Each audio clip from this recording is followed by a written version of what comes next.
Let's see what you're going to say to Zach's question. It says, I'm struggling to know when to stop investing into my Roth and 401k in order to put money aside for my first house. The amount of money I would need for a down payment is just so hard to justify. What do you think? What can you talk to him about his mindset on this? Well, we're gonna have to pretend like he's in the room right now, because he's not, or he's not physically in this room. He's in the chat room. He's in this room. When he says it's so hard to justify the amount for the down payment, I really want to question that line of thinking, because we say this all the time. You know, when it comes to money, it's really nothing more than a tool that allows us to accomplish the things that we want to accomplish. Money's not a goal; it's a tool. Well, so then you have to define, what are the things that I want to accomplish? And Jack, it clearly sounds like you want to accomplish financial independence. That's why you're saving in a Roth IRA and why you're saving in a 401k. But I gotta believe one of the other things that you might have as a goal might be home ownership. Maybe it's because you want to be able to set roots. Maybe it's because you want to start a family, you want to grow your family, or whatever that may be. Well, if owning a home is one of your goals, then you have to figure out, okay, where in my priority list does that fall? And under what timeline do I want to be able to do that? So to simply arrive at the conclusion, man, because what was the language he used? He said was it not worth it? Or it's hard to justify. It's hard to justify the money for a down payment. Unfortunately, when it comes to buying a house, a down payment is a requirement. You have to put some money down. So the reason you justify it is if that is a goal of yours, you have to do it. Now, if you don't have a goal to buy a home and you have no desire, then don't feel like you have to do it just because the rest of the world is telling you to. But if it is one of your goals, it should be something that you save for. It should be something that you're building towards, and you kind of have to back into, okay, when do I want to be able to achieve that goal? And I've got to adjust my saving strategy appropriately to make sure I'm funding it in the right way. Well, I also want to make sure, because Zach might be new to the whole Money Guy family, and we are unique. Welcome to the fact that we have a lot more grace for those first-time home buyers, because I realize how hard it is to buy a house when we just came through this inflationary period. Interest rates are high. Housing has soared.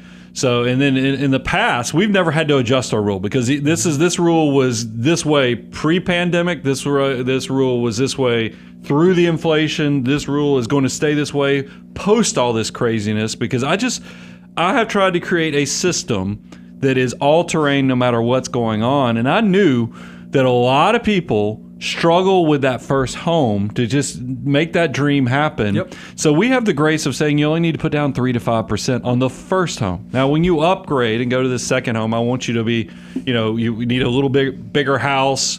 You start want a little bigger features in your house. Then you need to put down 20% when you go to the second place. But the first house, 3 to 5%. So that ties back into what Bo was sharing. It was where you say, what's the timeline of when I want to be in this house?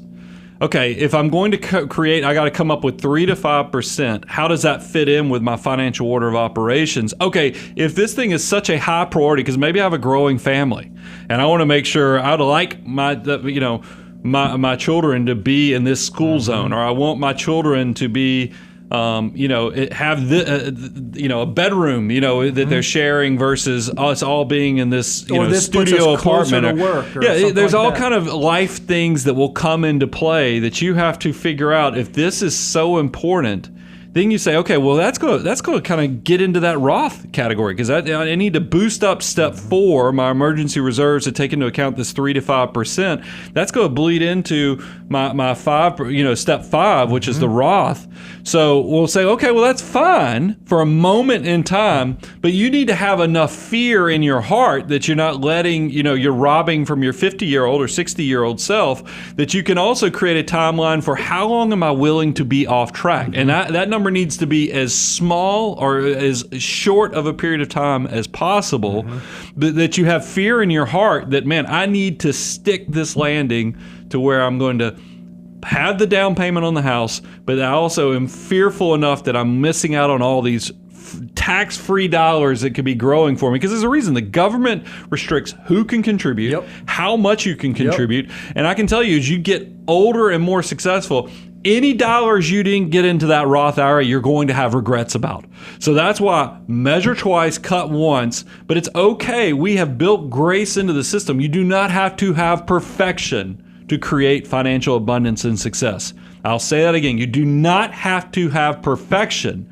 You just need to make sure that you're consistent, and you also know what you're having to give up, what incremental decision you're giving up, and how fast can you get back on, and then weigh it and say, okay, the house is so important to me. It works, and I see a path forward and out that doesn't derail me for the long-term success. Make it happen. We are not one of those people that yell at you, degrade you, and tell you you have to do it this way. Because I know I've made mistakes. Bo's made mistakes. You'll make mistakes. But as long as you can keep your perspective and know your why and what you're trying to go to and actually create a plan, you're going to be okay.